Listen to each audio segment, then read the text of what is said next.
আসবা না? কি বলেছে তোমারে? ওই তো এমপি, ওনার বাবা হচ্ছে জামাতের এমপি গোলাম রসুল নাম করা। এখন বাবার ক্ষমতার অপব্যবহার করে উনি যা তা বলতে পারে। উনি হুজুরদের গায়ে হাত তুলবে, গালিগালাজ করবে, উনি গার্জিয়ানদের গায়ে হাত তুলবে, বাচ্চাদেরকে ভয় দেখাবে, মারবে। যখন আমরা কিছু বলতে যাই ওনার নাকি মানসিক সমস্যা, উনি নাকি পাগল। আসলে এগুলোর কিচ্ছু না, বাবার ক্ষমতারে অপব্যবহার করে ওনারা যা তা করে বেড়াচ্ছে। সকালবেলা তো তাই করলো, হুজুরদের এসে গায়ে হাত তুললো, আমাদের গার্জিয়ানদের মেরে মাথা ফাটালো। আমরা এটার বিচার চাই। মাদ্রাসা ছাত্রছাত্রীদের সাথে এমপি মহোদয়ের মেয়ের একটা ঝামেলার কারণে এখানে উদ্ভূত পরিস্থিতি তৈরি হয়েছে। আমরা এসেছি, আমরা উভয় পক্ষের সাথে কথা বলেছি এবং অতি দ্রুতই এটা সমস্যার সমাধান হয়ে যাবে এবং পরিস্থিতি আমাদের নিয়ন্ত্রণে আছে, কোনো সমস্যা নেই। ঘটনাটা গতকালকের ঘটনা, সেইটারই রেস ধরে আজকের ঘটনাটা, এবং আমরা উভয় পক্ষের সাথে আলাপ আলোচনা করছি, অতি দ্রুত এটা সমাধান হয়ে যাবে। আমরা কারো অভিযোগ সাপেক্ষে তদন্তপূর্বক আমরা যথাযথ আইনি প্রক্রিয়া অবলম্বন করব। এই রাস্তায় অধিকাংশ সময় গার্ডিয়ানরা থাকে, বাচ্চারা থাকে।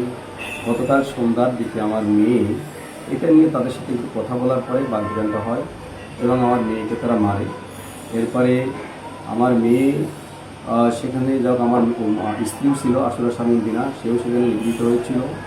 ওরা আজকে আমি 10টার দিকে মাদ্রাসার হুজুরের কাছে জিজ্ঞাসা করলাম যে মাদ্রাসাটা যেহেতু আমি প্রতিষ্ঠা থেকে সহায়তা করেছি, এই এলাকার আরও প্রায় 20-30টা ফ্যামিলি আছে, তারা এটাকে এইভাবে নিতে পারে না, যেহেতু রোডটা সবসময় ব্লক থাকে এবং রোডটা তো আমাদের কেনা জমি। কাজেই রাস্তাটা সবসময় সচল রাখা দরকার, চালু রাখা দরকার, যাতে কোনো ভিড় না হয়। আপনার গার্ডিয়ান যারা আসবে প্লাস বাচ্চারা যারা থাকবে তাদেরকে ভিতরে রাখার ব্যবস্থা করেন। এই কথা বলার পরে যে সমস্ত গার্ডিয়ান মহিলা ছিল চারিদিক থেকে আমাকে ঘিরে ধরে এবং আমাকে নানাভাবে নাজেহাল করতে থাকে। আমি তাদেরকে বললাম যে বিষয়টা আমি মাদ্রাসা কর্তৃপক্ষের সাথে কথা বলছি, আপনারা তো আমার সাথে কথা বলতে পারেন না। এরপরে আমার মেয়ে যাওয়ার পরে আমার মেয়েকে তারা মারে। আমি তখন বললাম যে আমার মেয়েটা অসুস্থ, সে সাইকিয়াট্রিক রোগী দীর্ঘ 20 সাল থেকে, এবং সে 20 সাল থেকে প্যানক্রিয়াসের রোগে আক্রান্ত। সাইকিয়াট্রিক রোগী হওয়ার কারণে ঢাকা, খুলনা, যশোর এবং ইন্ডিয়াতে আমরা দেখিয়েছি। প্যানক্রিয়াস ড্যামেজ হওয়ার কারণে আমি তাকে হায়দ্রাবাদ পর্যন্ত নিয়েছি। প্রতি মাসে 1-2 বার তাকে হাসপাতালে ভর্তি করানো লাগে পেটে ব্যথার কারণে। এ পর্যন্ত প্রায় 25 থেকে 30 বার হাসপাতালে ভর্তি হয়েছে এবং 3-4 বার তাকে আইসিইউতে রাখতে হয়েছে প্যানক্রিয়াস ড্যামেজ হওয়ার কারণে। আমি বললাম যে আমার মেয়েটাকে মারেন না। তারপরে আমার মেয়েকে তারা মারতে থাকে। যাওয়ার এক পর্যায়ে আমার স্ত্রী যায়, আমার স্ত্রীকে তারা মারে। তখন আমি এক পর্যায়ে সেখান থেকে আমার মেয়ে এবং স্ত্রীকে সেভ করে আমি আমার বাসার ভিতরে চলে আসি।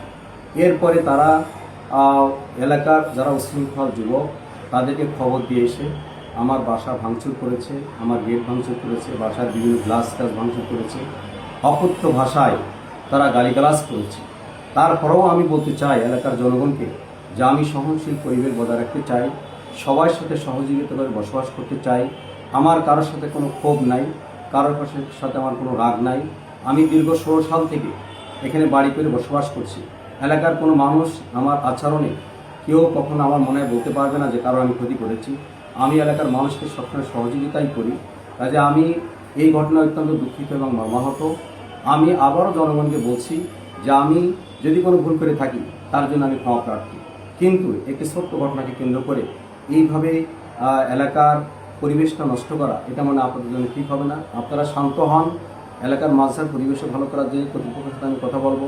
এই মুহূর্তে আইন শৃঙ্খলা কমিটির সদস্যরাও সেখানে আছে, তারাও পরিবেশটা শান্ত করার চেষ্টা করবে। এমনকি আমার কাছে এই মুহূর্তে নিউজ আছে তারা আমার ঘরের মধ্যে আমার গ্যারেজে গান পড়া সেটাই দিয়েছে, যে কোনো মোড় করে আগুন ধরাই দিতে পারে। কারণ বছরখানিক আগে 2025 সালের সম্ভবত অক্টোবর থেকে নভেম্বরে আমার গ্যারেজে একবার এই কেবা কারা যা উপশৃঙ্খল তারা একবার আগুন ধরিয়ে দিয়েছিল। আমি অত্যন্ত ভীত সন্ত্রস্ত, আমি নিরাপত্তাহীনতা করছি। আমি তারপরেও বলতে চাই আমি আমার কাছে আমার মেয়ের যে প্রেসক্রিপশনগুলো আছে সেগুলো আপনারা দেখতে পারেন। এখানে আমার মেয়ের প্রেসক্রিপশন আছে। সাইকিয়াট্রিক রোগী এই মুহূর্তে ডাক্তার আমার কাছে ওষুধ খায়, যিনি ল্যাবেটে বসেন। এরপরে আমি ঢাকাতে 5-7 জন ডাক্তার, এরপরে ইন্ডিয়ান ডাক্তারের ওষুধ খাওয়াইছি, অনেক ডাক্তারের কাছে আমি নিয়েছি।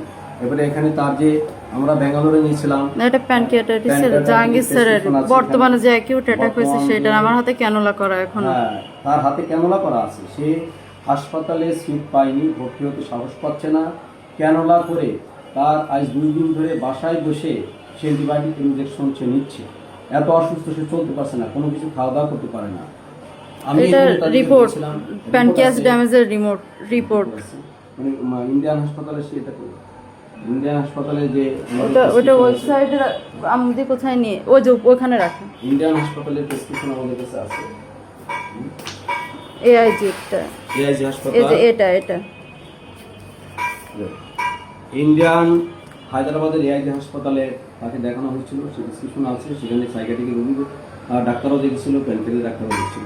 বলেছে আমি প্যানক্রিয়াস বারবার ড্যামেজ। বলছি যে আমার মেয়েটা অসুস্থ, তাকে মারলে সে মারাই যেতে পারে, তারপরও চারিদিকে ঘিরে তাকে বিভিন্নভাবে চর ঘিরে তারা মারছে। হাতের আঙ্গুল ভেঙে দিছে, তার একটা আঙ্গুল ভেঙে গেছে। আমি যদি আমাদের ঘটনায় কেউ আহত হয় তার জন্য আমি দুঃখ প্রকাশ করছি, আমার ঘটনায় যদি কেউ দুঃখ পান তার জন্য আমি মর্মাহত। আমি সবার কাছে ক্ষমা প্রার্থী। আমি চাই পরিবেশটা সুন্দর হোক, ভালো হোক, আমরা সহনশীলভাবে সবাই একসাথে বসবাস করতে পারি। সবাইকে ধন্যবাদ।